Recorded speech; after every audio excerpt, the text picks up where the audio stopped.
I want to thank you all for joining today's member webinar, Strategies for Self-Care and Mindfulness. We encourage all of you to ask questions throughout the presentation, and as a courtesy to our presenter, all attendees have been muted. Please utilize the Zoom Q&A box for questions you have throughout the presentation. The chat function is also available for discussion throughout the talk. Questions will be read out loud during the last 10 minutes of the webinar. Today's learning objectives are: locate resources relevant to self-care planning, practice one guided meditation, and identify multiple forms of self-care, collective care, and mindfulness. Today, we are grateful to be joined by our speaker, Nadine Channaoui. Nadine graduated with a BA in psychology from Brandeis University and an MS in genetic counseling from Boston University School of Medicine. She has provided clinical genetic counseling services in the cancer and cardiovascular settings and currently works at Brigham and Women's Hospital in their Cardiovascular Genetics Center.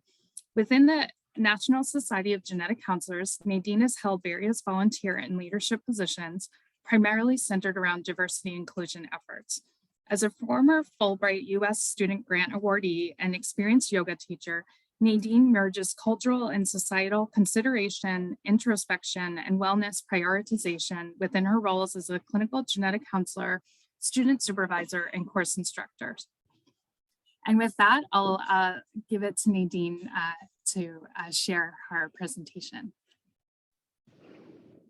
Thanks so much, Lauren. So just as mentioned, today we will be discussing strategies for self-care and mindfulness. I have no conflicts of interest to disclose.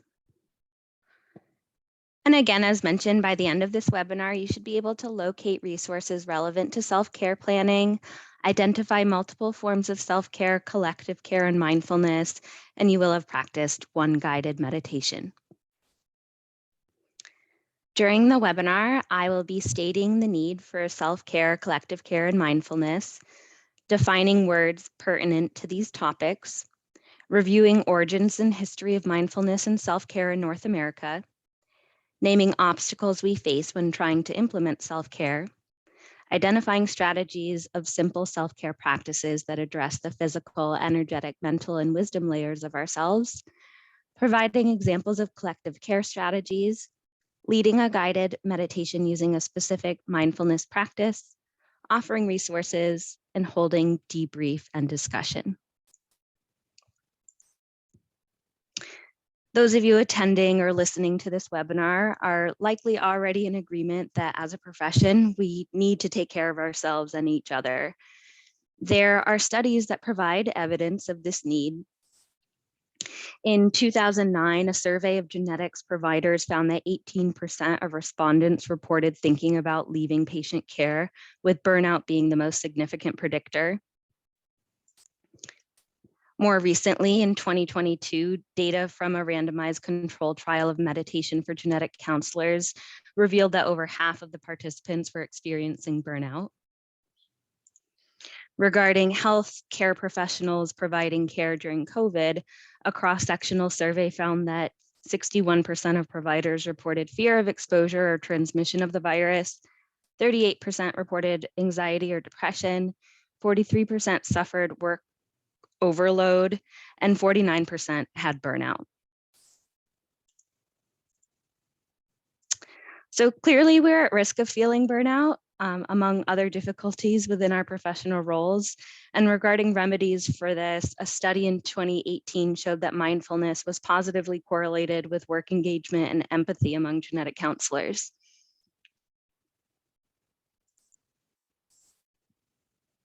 With convincing rationale for self-care and collective care, let's consider what definitions we're using here. Getting just to the basic word care, a Google search cites a top definition as the provision of what is necessary for health, welfare, maintenance, and protection of someone or something. And I'll encourage you to notice that the word care does not ensure that this is easeful or entirely supportive or comfortable all the while providing care.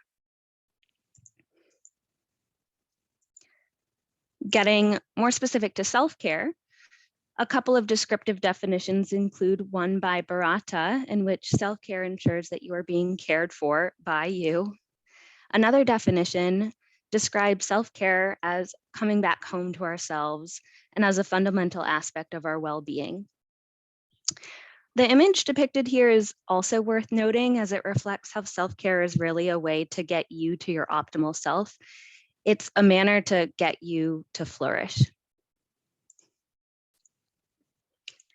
Getting a bit wider with the concept of care, collective care refers to communal support and effort to uphold practices of self-care. So it confers a shared responsibility, and it emphasizes joint accountability with the aim of collective empowerment. So again, collective care aims to bring out the most of a collective group in this case.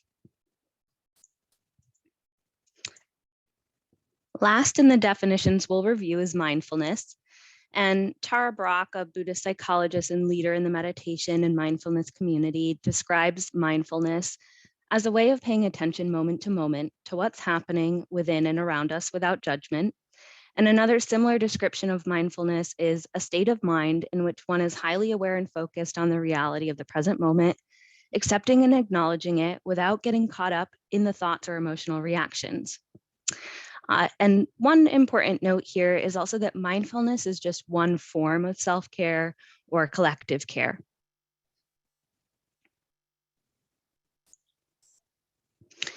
Before we dive into strategies of self-care, it's important to look at the history of self-care and mindfulness within the United States. So going back about 2,500 years, we know that religious and philosophical practices included attention, awareness, concentration, and non-judgment as methods towards inner peace, and that was within Southeast Asia and East Asia, as well as Buddhism. And these words might sound familiar to you as those that are related to mindfulness. And then within the 20th century, the term self-care was coined in the 1950s to describe activities that could be carried out by individuals who were institutionalized or elderly as a manner to preserve their independence and self-worth. About a decade later, in the 1960s, it was acknowledged that self-care was important for healthcare providers and first responders who witnessed repetitive trauma. And then about a decade after that, in the 1970s, the Black Panther Party in the US promoted self-care as important for all Black citizens as a way to stay resilient while experiencing the repeated injuries of racism. One of the many services that they coordinated were free health clinics for people of color who were being shortchanged by medical facilities. And then relatedly to this, Black feminists, including Angela Davis and Audre Lorde, promoted self-care that included practices of yoga, mindfulness, and other daily practices. And they promoted these activities as ways to stay elevated during times when they were imprisoned or on their goals towards civil rights and working with those challenges. Right around the same time period in 1979, John Kabat-Zinn brought mindfulness from the East to the US, kind of merging these Eastern philosophies with Western science type of science and studies, and he created the mindfulness-based stress reduction program. And I'd say from the 1990s onward, there's been a growing emphasis on self-care and collective care, while simultaneously kind of loosening the ties to the Black Panther Party and Eastern religion. And there's been a growing tie to consumerism. I think this timeline is helpful to keep in mind because sometimes self-care gets a persona of being reserved just for individuals with resources or individuals of a certain class or race. But really, the origins of these practices show how self-care was most emphasized for individuals who often lacked resources, class, race, or ability status, and it's kind of evolved since then.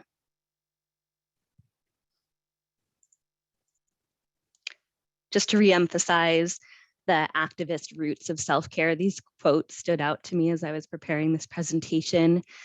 One quote by Audre Lorde states that caring for myself is not self-indulgence, it is self-preservation, and that is an act of political warfare.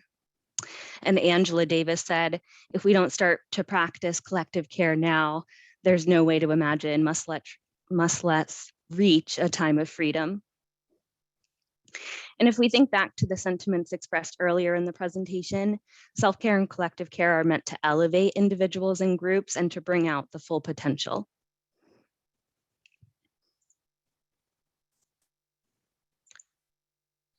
So why is it so hard to stick to self-care and collective care practices, even when we know that they're important and that they have been emphasized for quite some time now?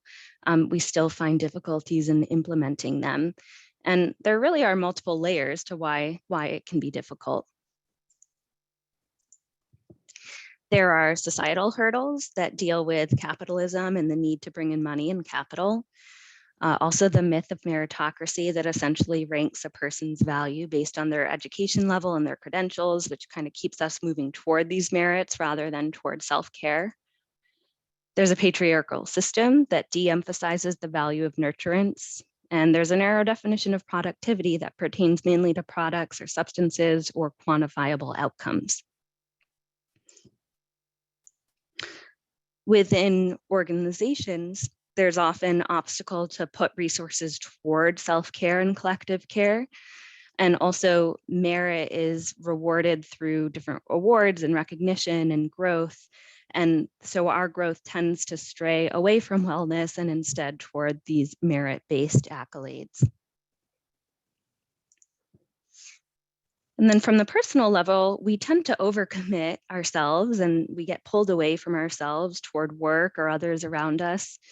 We also experience feeling that we don't have enough time to do self-care, collective care. Sometimes we get derailed because we feel guilty we're not doing enough self-care, and therefore we lose motivation to do it.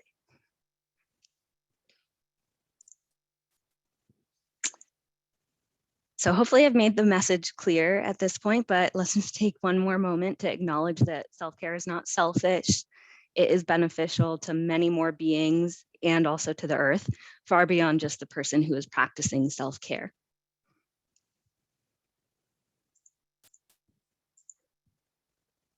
And fortunately, there are tons of ways to practice self-care. This image lists a variety of options and it's organized into different domains. And we'll talk about that a bit throughout some of the coming slides.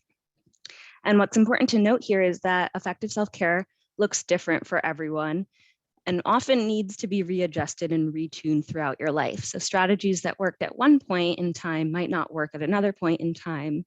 Our needs change, and so too must our self-care practices. So it's important to have lots of ideas up your sleeve so you can keep experimenting until you find strategies that work for you.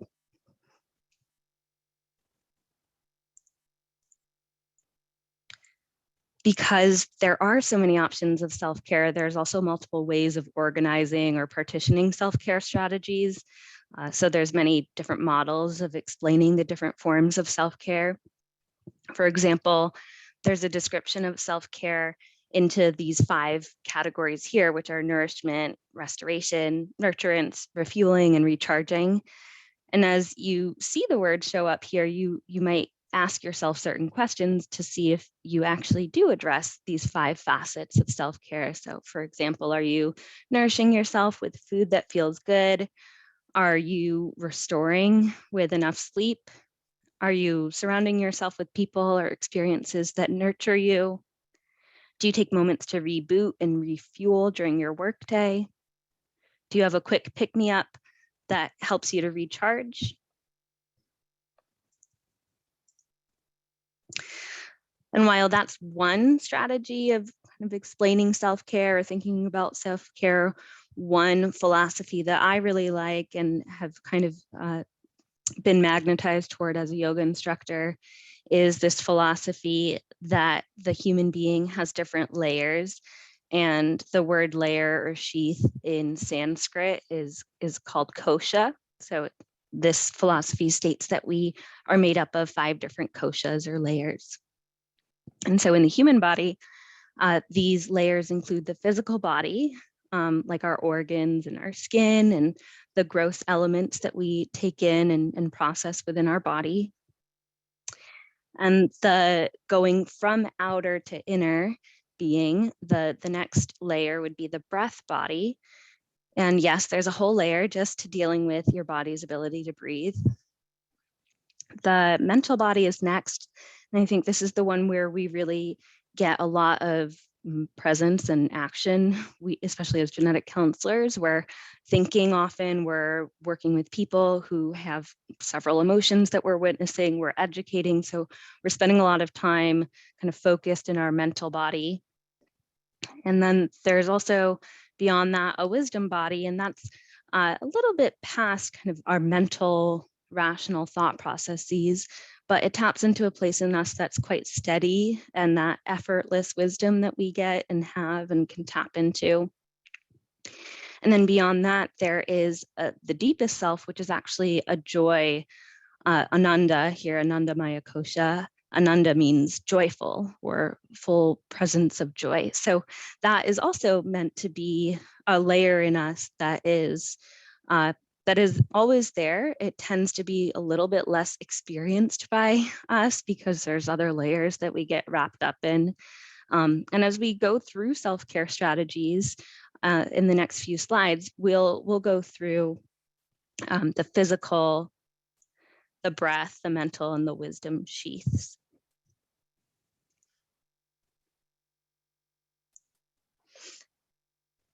So starting with the physical sheath, I'll name just one or two practices that are simple. They can be done during your workday.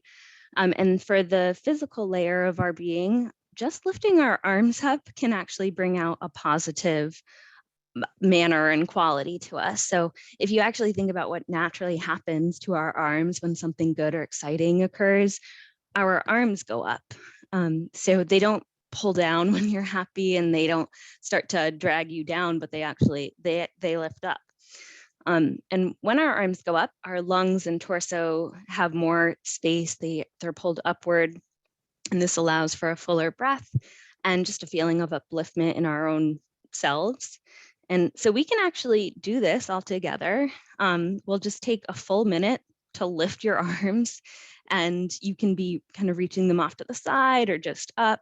And if it's not really available to lift your arms, you can just lift your posture, so lift your spine and your torso. But I'm actually going to go ahead and time 1 minute. So you can give it a try, lift up your arms, and again, you could stay still, you could bend, you could kind of sway, but lift your arms so much that your ribs lift up too. So you're really getting that full body stretch upward.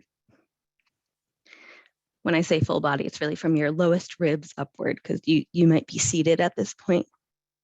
You could stand up though. We're about halfway of the 1 minute.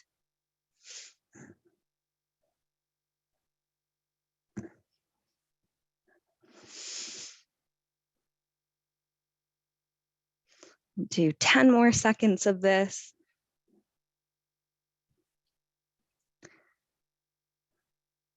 Last 5, 4, 3, 2, and 1. Let your arms come down.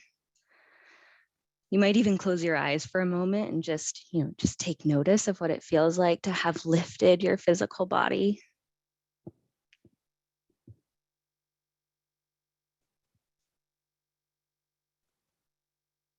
So that's, one strategy you can do in your workday. You can do, many different times throughout your day. That's pretty quick and tends to have a pretty quick effect as well. If it's painful for you, then you would think of a slightly different strategy. It doesn't have to be your shoulders lifting, for example. It can be your ribs. It can be mainly just something that brings you upward in your physical body.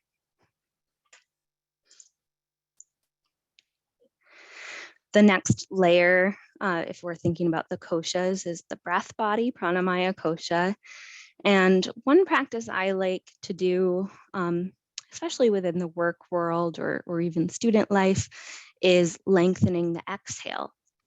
And this can have a soothing effect on the nervous system. And I picked this picture of a child blowing out to remind us that it's the exhale that lengthens in this practice. And when you do end up trying this practice of lengthening your exhale, I suggest counting the inhale and then also the exhale, and you would just make the length of the exhale slightly longer. So I like a 4 count on the inhale and a 6 count on the exhale, but it can be really different for each person. One of the most important aspects of this practice is that you're not stressing yourself to lengthen the exhale. So if you start elongating your exhale and it feels stressful, then back off, make it simpler so that it's easeful and it can have that calming effect. So this is actually another practice we can try together. And I'll count you through it. We'll do a few cycles of the breath practice where the exhale is lengthened. You can sit comfortably. And you don't need to change your breath quite yet.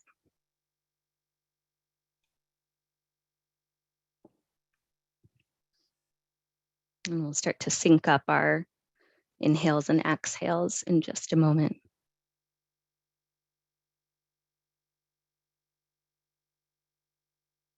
So you can start to come into your inhale for 4, 3, 2, 1, and just pause. And then exhale for just 4, 3, 2, 1. Inhale for 4, 3, 2, 1. And exhale for 5, 4, 3, 2, and 1. Inhale for 4, 3, 2, 1. And exhale for 6, 5, 4, 3, 2, 1. Close your eyes, take a few cycles more of that. Let it be your own count. Mine might have fit you well, but it might not have. So you can go ahead and resume.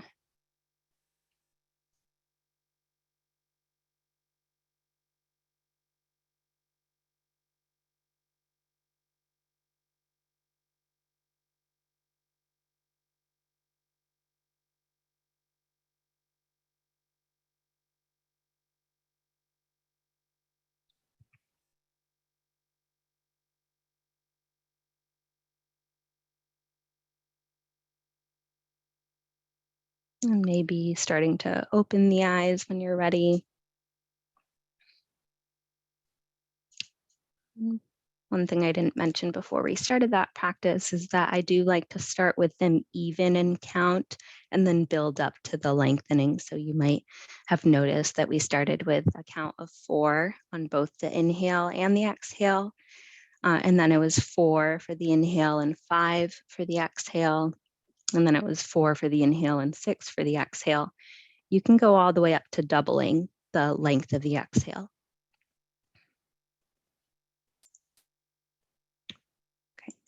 So we're at the next sheath here, the mental sheath, Manomaya kosha. And the mind body, like I mentioned before, it's likely the one that we spend the most time in, and therefore the one where we often need the most self-care practices within. This is also where mindfulness fits in, and you might actually just remember that because mindfulness has the word mind within it, and mental kosha is tied to mind. So this is actually the realm where mindfulness kind of fits, and it's only one of the strategies that gets care to our mental body, but it's one that we'll practice all together just a little bit later in the presentation. And I think it's helpful to just see, where mindfulness can fit.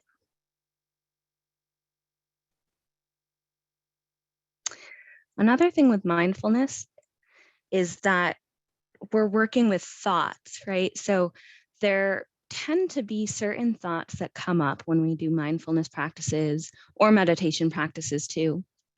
And we start to have these thoughts that we think shouldn't be there. And we actually start feeling like, oh, this is getting in the way of my practice. And we try to just really shove them out. So we have these thoughts and we're like, nope, you shouldn't be here. You need to go away. And then we feel like we're not, doing a good meditation or a mindfulness practice because there's just too many thoughts that are happening that shouldn't be there, or too much conflict as we're trying to address those thoughts. And by conflict, I mean a physical sensation of fatigue in dealing with these thoughts, frustration that they're there, anxiety with certain thoughts. And really the start of a mindfulness practice is to nurture each thought, to let them be where they are. And sometimes I imagine that those thoughts are just kind of waiting for you to give them an embrace. And sometimes that's all they need. They just need to know that, like, hey, you can exist and I can withstand that. I can be here with that. And then they kind of change on their own. So that's actually one of probably the most pivotal practices I have held on to as someone who does meditation and yoga, is just to be kind to one's own thoughts. And there's another way in which to practice this, other than, visualizing like punching a thought versus hugging it. And that is a strategy called RAIN. And the original version of this was coined by Michelle McDonald approximately 20 years ago. And it's been refurbished and, roughly utilized in different ways. And the acronym RAIN stands for R, recognize, A, allow, I, investigate, and N, non-identification or nurture in some descriptions of RAIN. And so to recognize what is happening as we do our mindfulness practice, to allow it to be just as it is, to let it be there and then start investigating what exists in that experience, and then to acknowledge that you are not fully defined by that experience. And in fact, you have a part of you that is much larger or much more steady than what that one experience is. Like I mentioned before, this is actually the mindfulness practice we'll do in the guided meditation in just a few moments. But before we do that, we'll just get back to that fourth sheath, the fourth of 5, the fourth of the 4 that we'll review in this presentation, and that's the wisdom sheath. And this is a layer of our being. When it's off, it usually feels like you're ungrounded. It's hard to make decisions. You are questioning yourself and your decisions. And sometimes you just need to have ways to tap back into that steady, wise part of yourself. For me, it's writing and reading poetry and being out in nature. And that's just for the time being. I expect that at some point those strategies could change, but for me, those work. And you might also appreciate those, but you might have different ones as well.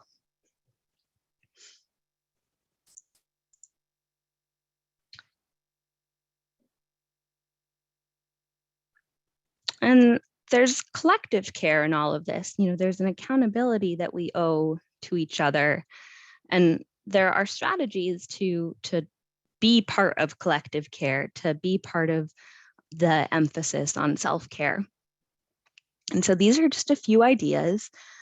One would be to identify colleagues, friends, or family members who have similar self-care goals and share them with each other, talk about them. You could create a separate text or email chain specific to self-care practices. You might utilize apps and check-ins that allow for shared experiences, like virtual experiences, for example. You might plan regular periodic meetups to do self-care activities. You could provide positive feedback and motivation to your colleagues, friends, and family members who are working toward new self-care goals. And you could reallocate time and expectations of others to allow for self-care practices. And that's especially important when you're in a position of power.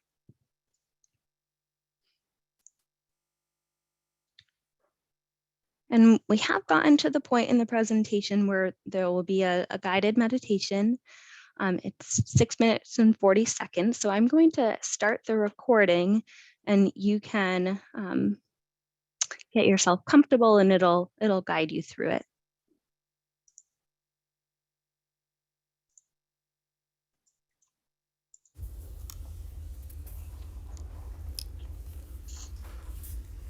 Take a moment to get yourself situated for a 5-minute mindfulness practice. This may mean you close your door, move away from your computer, or even find a seated position on the floor. Try to get yourself to be physically supported and comfortable in your seat, but also let go of the idea you have to be perfectly comfortable. When you feel ready, close the eyes and relax the arms onto your legs. Bring your attention down to your hands as they rest on your legs. Can you soften the hands so they are as gentle as possible as they rest on your legs? Be so subtle with your hands that their weight is held more by the air than by your legs.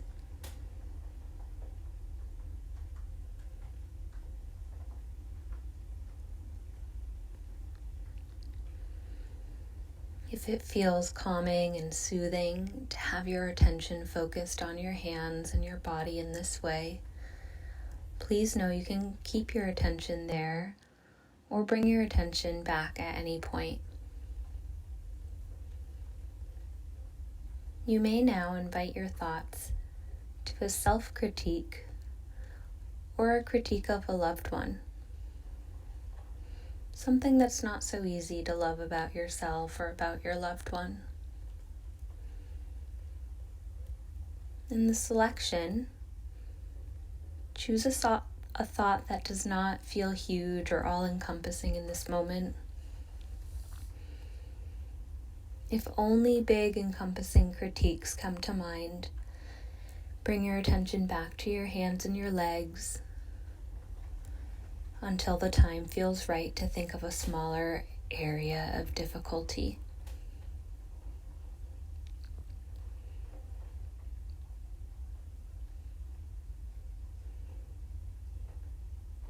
See if you can consolidate the thought into just a short phrase, just a few words.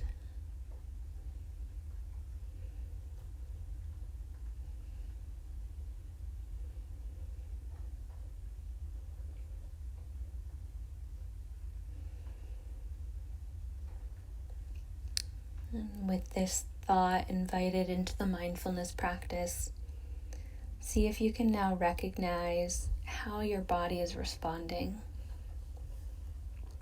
How have the muscles in your face changed? How about the way your hands are resting? Is there a noticeable change in your breath? Or even a change in your desire to want to continue with this exercise?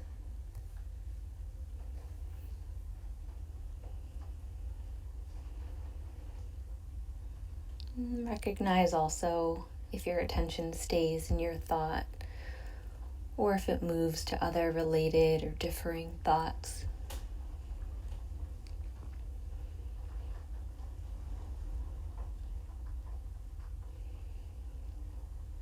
You can name the experience you're noticing with words to yourself, or picture the images you're having, or feel the sensations.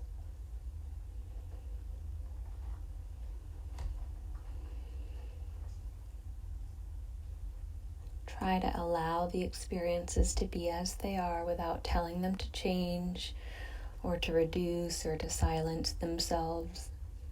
They just get to be here. They get to be here, and you get to witness.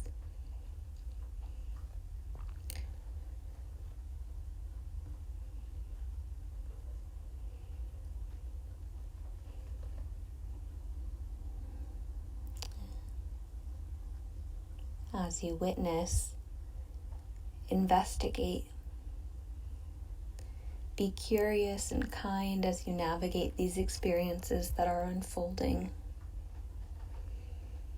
Be the kindest version of a witness you can imagine, as if each thought and each noticeable sensation were waiting for your embrace.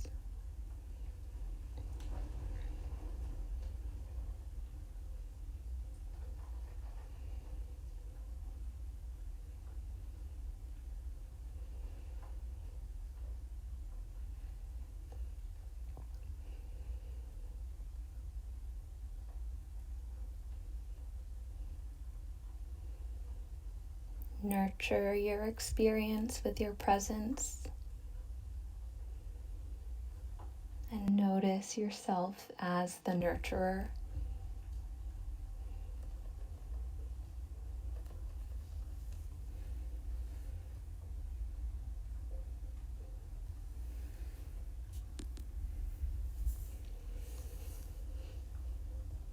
With a gentle departure from your thoughts, take notice again of your hands on your lap. Soften the hands until they feel light. And start to bring the chin down toward the chest. When you're ready, open the eyes, looking at your legs or the floor. And then gradually lift your head and your gaze.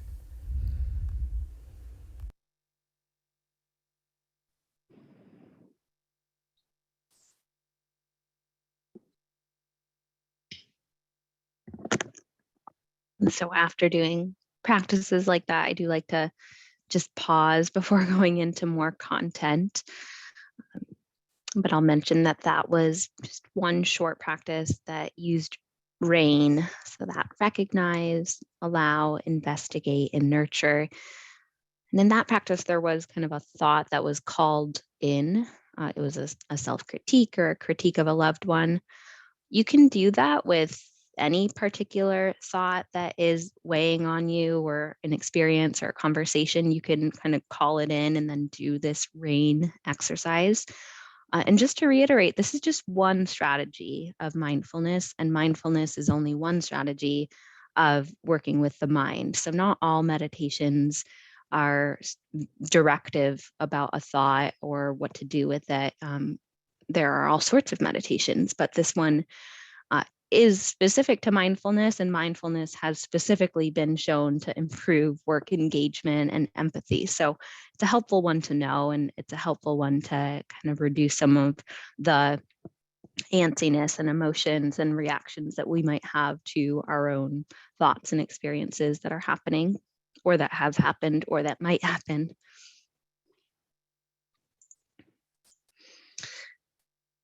And we'll start to close up just with some resources so that you feel a little more equipped to reboot your self-care plan if that's kind of where you're at. And we used RAIN, that model, and so there are PDFs that are freely available, and those are things that we can provide links to. So there's one about RAIN. There's a self-care assessment. This is just a snippet of it. It's about 3 pages long, and I actually try to do the self-care assessment a couple times each year myself and just see where I'm at. It divides self-care into different groupings that are actually mimicked in the self-care wheel here. So physical, psychological, emotional, spiritual, personal, and professional. And the self-care assessment will ask different things about each of those categories, just so you can see, where are you at? Are you doing things that are actually addressing each of those needs? Usually people find that they're able to get a better picture of the ways in which they're taking care of themselves, and maybe the ways in which that they could reintegrate certain features of self-care. So again, it's one that I like to do quite often. The self-care wheel just gives ideas. I think that actually each person can make their own self-care wheel, but this one at least gives some ideas of that physical care. It has a whole bunch of exercises that you could do. So eating healthy, getting medical care that you need, getting massages, acupuncture, things that address your physical body, right? Psychological is giving time for self-reflection, maybe listening to music. Emotional, they list a few different things like affirmations. I think journaling is a good one for there as well. Spiritual has finding a spiritual community, playing, singing, meditating, and so on. So these are just ideas. I also don't think that each of these has to be within that category, but it can be nice to see yourself as a multi-layered person, whether that's with the koshas, like I explained, or in a different way, like this self-care wheel.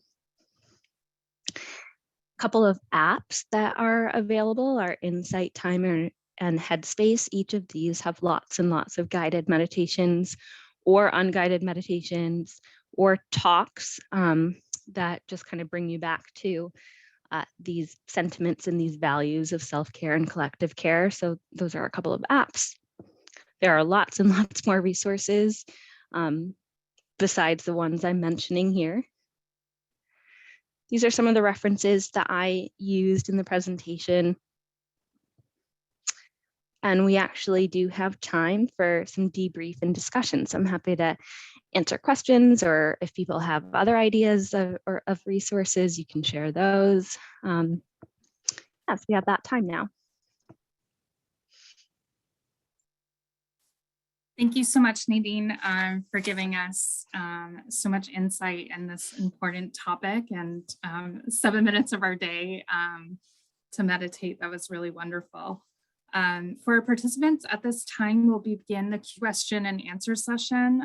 So please remember that you can submit any questions you have through the Zoom chat box or the Q&A function on your screen.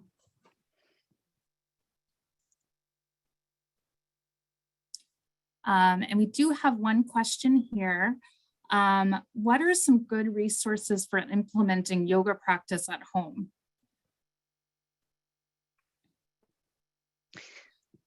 So there are different ways of practicing yoga, just like there's different ways of, practicing meditation. If you're someone who hasn't done yoga before, then I do think doing something that's guided is helpful. So on YouTube, there's like Yoga with Adriene that people really like. There's Yoga Glow, GLO, which is a subscription. Most cities and communities and towns have yoga studios, and right now yoga studios tend to have virtual classes and in-person classes, and then also not necessarily studios themselves, but gyms or YMCAs. If you have a lot of different ailments that might affect the way you practice yoga, I'd suggest maybe having a private yoga instructor for a little bit until you get a better, sense of what is best for you. And then just like self-care takes experimenting, so does yoga. I mean, it can be a matter of the teacher being the right fit, the type of yoga being a fit. So some yoga is rigorous, some yoga is relaxing. So I'd also encourage you to try different things and see what one works best.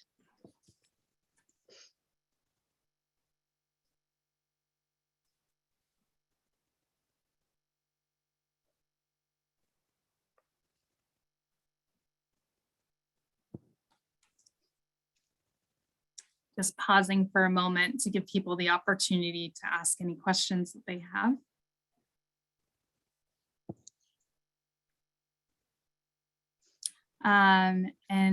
Here's another question. If as limited time, any recommendations as a great place to start with self-care and keep motivated? Your favorite?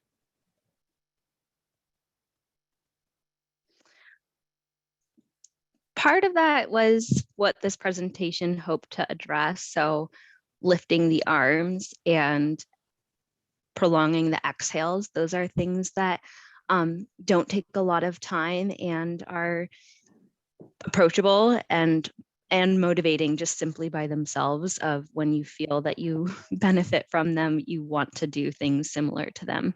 And then I think another one, I've worked with genetic counseling students for a number of years, and we've done self-care projects and different plans. And I actually think collective care has been one of the most effective ones. So sharing with, kind of getting together with someone else who has similar interests to you, and then holding each other accountable, whether that's texts or meeting once a month or doing something that just reminds you that, yes, you want to do this, and so do they, and you want to hold them accountable, and they help hold you accountable. And I actually think that's like a really helpful piece of the motivational aspect. This next question is a really interesting question. The attendee wants to know more about your own journey, Nadine.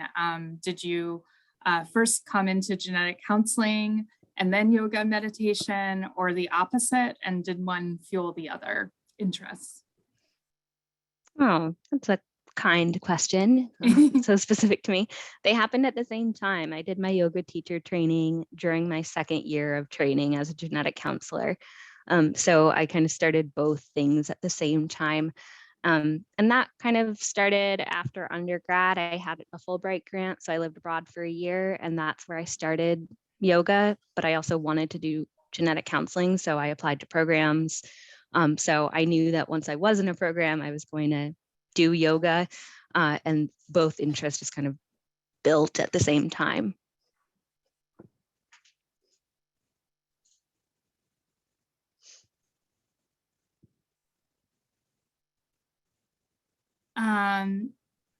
Here's another question. How do you sort out reliable resources for meditation and self-care from random content uploaded to the internet?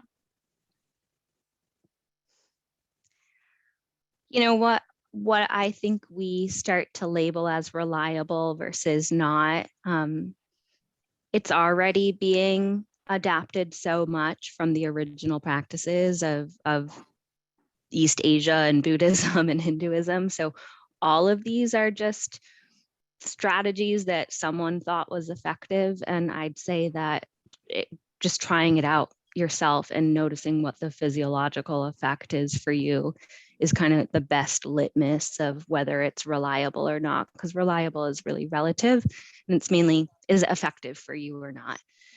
Is it helpful or not? One of the key things that I look out for is if I'm doing something that's guided or being facilitated, I do try to pick facilitators or people who guide who I think have a well-established practice, because I know at least they've vetted what they're teaching through their own practice and their own being. So I never teach something that I haven't done myself, for example.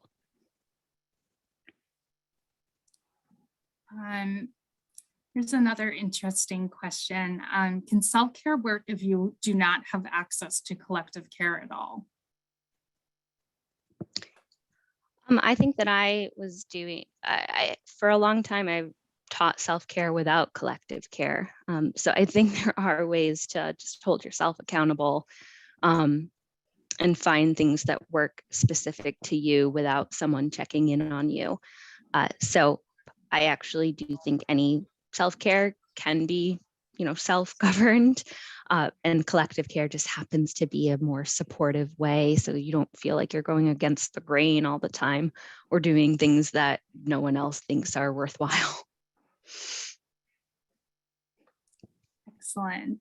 Another participant asked whether there's any thought or recommendations to when some of these practices would be most effective. So in the evening at home, lunchtime, beginning your day, and how can participants figure out what the best schedule for them may be?